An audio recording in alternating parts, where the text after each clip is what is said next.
Welcome back to my YouTube channel. എല്ലാവർക്കും സുഖമാണെന്ന് വിശ്വസിക്കുന്നു. സോ ഇന്നത്തെ വീഡിയോ തമ്മിൽ കണ്ട പോലെ നമ്മളൊരു മാഗി റെസിപ്പി ആയിട്ടാണ് വന്നിരിക്കുന്നത്. ഞാൻ കഴിഞ്ഞ വ്ളോഗിൽ പറഞ്ഞിട്ടുണ്ടായിരുന്നു മമ്മി ഉണ്ടാക്കുന്ന മാഗി റെസിപ്പി സംതിങ് സ്പെഷ്യലാണെന്നുള്ളത്. കഴിക്കുമ്പോൾ ഇങ്ങനെ ആ ഒരു ഫീലിംഗ് ആണ്. സോ വരൂ, സമയം കളയാതെ നമുക്ക് വ്ളോഗിലോട്ട് പോവാം. ഈ റെസിപ്പി നിങ്ങൾക്ക് ഇഷ്ടപ്പെടുകയാണെങ്കിൽ തീർച്ചയായിട്ടും ട്രൈ ചെയ്യണം. നൈസാണ്.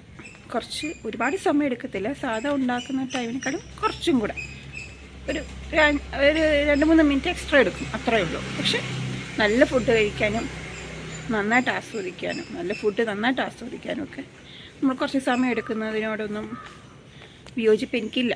ഓ മൈ ഗോഡ്, മഴ ഈസ് ചാറൽ. ബൈ, അപ്പോൾ കാണാം കേട്ടോ. സോ ആദ്യമേ തന്നെ നമ്മൾ ന്യൂഡിൽസ് എല്ലാം വെള്ളത്തിൽ തിളപ്പിച്ച് ഉപ്പിട്ട് തിളപ്പിച്ച് സെപ്പറേറ്റ് മാറ്റി വെച്ചിട്ടുണ്ട്. പിന്നെ അതിന് വേണ്ടിയിട്ട് തക്കാളിക്ക, പിന്നെ ക്യാപ്സിക്കം ഇല്ലാത്തതുകൊണ്ട് നമ്മൾ ബജ്ജി മുളകാട്ടോ എടുക്കുന്നത്. പിന്നെ സബോള, കറിവേപ്പില, മല്ലിയില.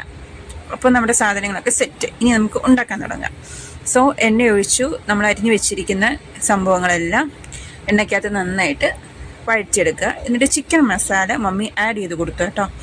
കടുക് പൊട്ടിക്കുന്നവർക്ക് വേണമെങ്കിൽ കൊടുക്കാം, അത് നമ്മുടെ ഓപ്ഷണലാണ്.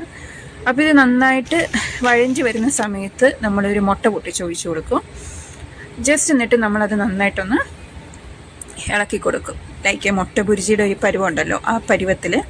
ക്യാപ്സിക്കം വേണ്ടവർക്ക് ക്യാപ്സിക്കം യൂസ് ചെയ്യാം കേട്ടോ. പല കളറിലൊക്കെ ക്യാപ്സിക്കം യൂസ് ചെയ്ത് കഴിഞ്ഞാൽ നല്ല ഒരു ഗ്രാൻഡ് ലുക്ക് കിട്ടും.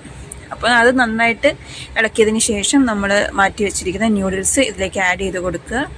എന്നിട്ട് നന്നായിട്ട് ഇളക്കി കൊടുക്കുക. അതിന് കുറച്ച് സമയം കൊടുക്കുക കേട്ടോ. നന്നായിട്ട് ആ ഇളകി വരാൻ വേണ്ടിയിട്ടുള്ള കുറച്ച് സമയം. ഏറ്റവും ഫൈനലായിട്ട് നമ്മൾ കൊടുക്കുന്നത് എന്താണെന്നറിയാമോ? ടൊമാറ്റോ കെച്ചപ്പ് ആഡ് ചെയ്ത് കൊടുക്കുക. വളരെ സിമ്പിളാണ്, പക്ഷെ നല്ല ടേസ്റ്റാണ്. സാധാ മാഗി ഉണ്ടാക്കി കഴിക്കുന്നതിനേക്കാളും നമുക്ക് അധികം കുറച്ച് സമയം എടുക്കും, അത്രയേ ഉള്ളൂ. വേറെ കഷ്ടപ്പാടൊന്നുമില്ല. പിന്നെ ഇത് നന്നായിട്ട് മിക്സ് ചെയ്ത് കൊടുക്കുക. ടേസ്റ്റായിട്ട് ഫുഡ് കഴിക്കണമെങ്കിൽ കുറച്ച് കഷ്ടപ്പെടണം, അങ്ങനെയാണ്. എളുപ്പത്തിൽ മാഗി 5 മിനിറ്റിനുള്ളിൽ ഉണ്ടാക്കി കഴിക്കാം. ഇതൊരു 10 മിനിറ്റ് അധികം എടുക്കും, അത്രയേ ഉള്ളൂ.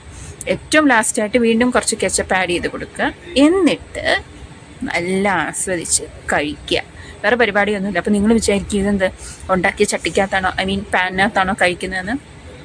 എനിക്ക് വേണ്ടിയിട്ട് മാത്രമേ ഉണ്ടാക്കിയിട്ടുള്ളൂ. അതുകൊണ്ട് എനിക്ക് വേറെ പാത്രം എടുക്കാൻ വയ്യാത്തത് കൊണ്ടും ഈ ഉണ്ടാക്കിയ പാത്രത്തിൽ കഴിക്കുമ്പോൾ കിട്ടുന്ന ഒരു സുഖം. ഇപ്പം എല്ലാവരും ചട്ടിച്ചോറ് എന്നൊക്കെ പറഞ്ഞിട്ട് കഴിക്കുന്നുണ്ടല്ലോ. ചട്ടിച്ചോറ് മാത്രമല്ല കേട്ടോ, എന്തും വെച്ച പാത്രത്തിൽ കഴിക്കാൻ നല്ല ടേസ്റ്റാണ്, പ്രത്യേകിച്ചും ഈ റെസിപ്പി. സോ ട്രൈ ചെയ്ത് നോക്കണം. ഇഷ്ടപ്പെട്ടാൽ കമൻറ്റ് ചെയ്യണേ.